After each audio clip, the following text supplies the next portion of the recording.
Hi hello வணக்கம் மக்களே.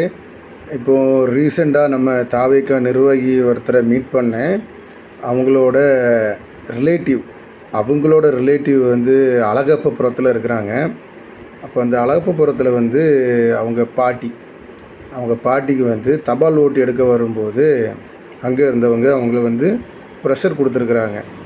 அதாவது ஓட்டை வந்து எடப்பாடி பழனிசாமி கூட்டணிக்கு போடுங்க அப்படின்னு சொல்லிட்டு.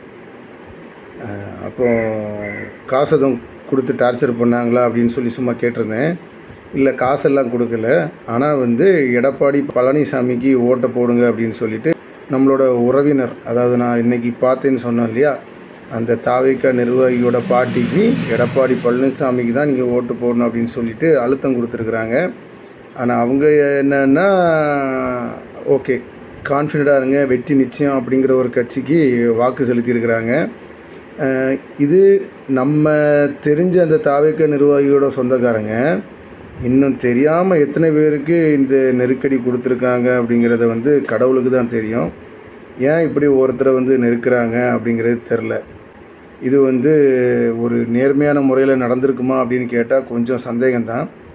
வெளியே சொன்னவங்க சில பேர், வெளியே சொல்லாதவங்க பல பேர் இருக்கலாம். இவர் இன்றைக்கி மீட் பண்ணனால இந்த விஷயம் நமக்கு தெரிஞ்சிச்சு.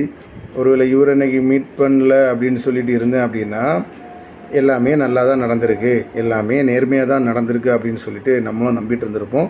ஆனால் கன்னியாகுமரி மாவட்டத்துலேயும் அப்படி நடந்திருக்கு அப்படிங்கிறத வந்து இந்த சம்பவத்து மூலமாக ஒரு எடுத்துக்காட்டாக வச்சுருக்கலாம். 23ஆம் தேதி நடக்கிற தேர்தல்லையும் இதுபோல் சம்பவங்கள் நடக்கலாம். அதனால் எல்லா கட்சிக்காரங்களும் கொஞ்சம் அலர்ட்டாக இருங்க. தேர்தல் வந்து ஜனநாயக முறைப்படி நடக்கட்டும். அதுக்கு இது சார்ந்த அதிகாரிகள் எல்லாருமே நேர்மையான முறையில் இது நடக்கணும் அப்படின்னு சொல்லிட்டு உழைப்போம். நன்றி, வணக்கம்.